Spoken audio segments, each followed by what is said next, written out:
Thanks for coming and checking out another Fat Guy Builds. Today we're working on a 1999 Legacy Outback. We're going to do the power steering pump. I'm going to take you through step by step so you can do this by yourself. So let's get cracking. Here's the part number I'm using. This one's from AutoZone, AAE 5535. Step 1, pop your hood. Pull out the 10mm bolts that hold this belt cover on. There's one right here, and here. Use a 12mm to loosen this bolt up. You just have to loosen it. And then we could pull this up and slide it out because it's just got a little groove here that it slides in like this. Now we need to loosen this belt. The way we loosen it is with the alternator tensioner bolt here. So we need to bring the alternator down, which will loosen this belt. Use a 12mm down here first, and you're just going to loosen it down here. Just give it a couple twists.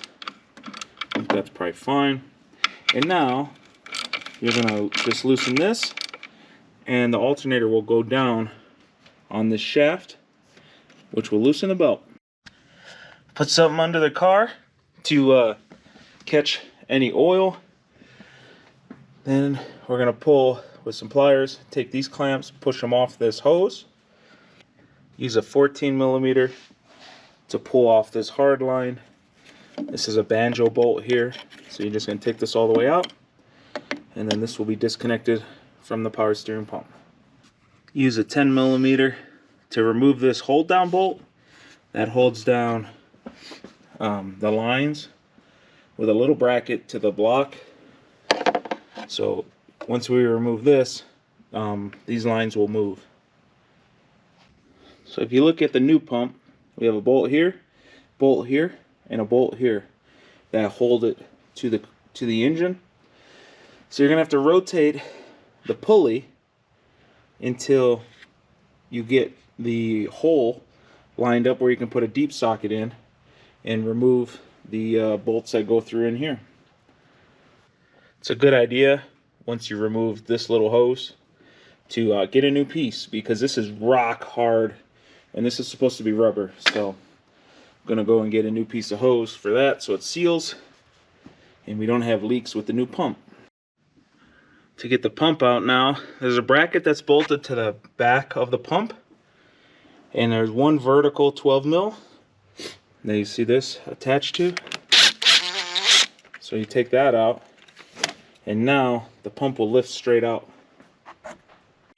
Now's a great time to sop up all this trash and use a bunch of brake cleaner and get this thing shiny again. Use a 12mm to take off these two bolts, then clean the bracket, and you're going to transfer this bracket onto the new pump. Use a 19mm and an impact. Zip off this nut so we can transfer the pulley to the new pump. Now that everything is swapped over, this part where the banjo fitting goes, make sure this is nice and clean so that little washer part seals against this. This one had paint on it, so I just took my fingernails and I scraped it. So now it's nice and flat and clean. And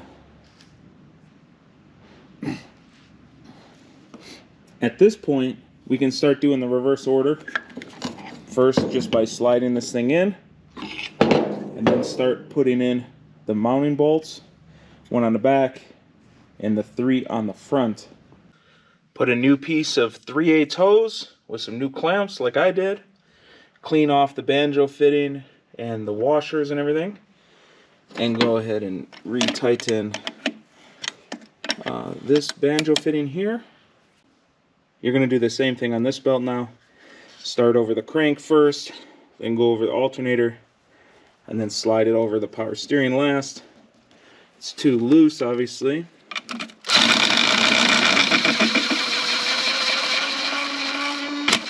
Just going to go like that. Make sure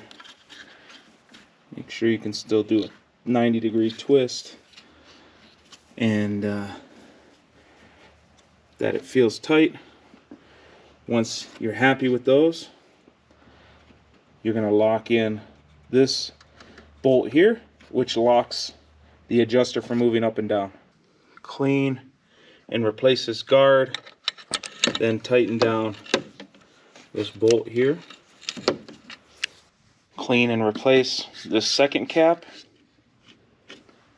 And now all we have to do is fill up the power steering fluid. In this scenario, for the Subaru, they use ATF with Dextron. So you just buy the cheap stuff. Nothing's going to happen if you buy the cheap stuff. But just make sure it's ATF with Dextron. Where you can screw this up is if you put power steering fluid in, it'll eat away the seals and it'll leak and you'll have problems instantaneously almost.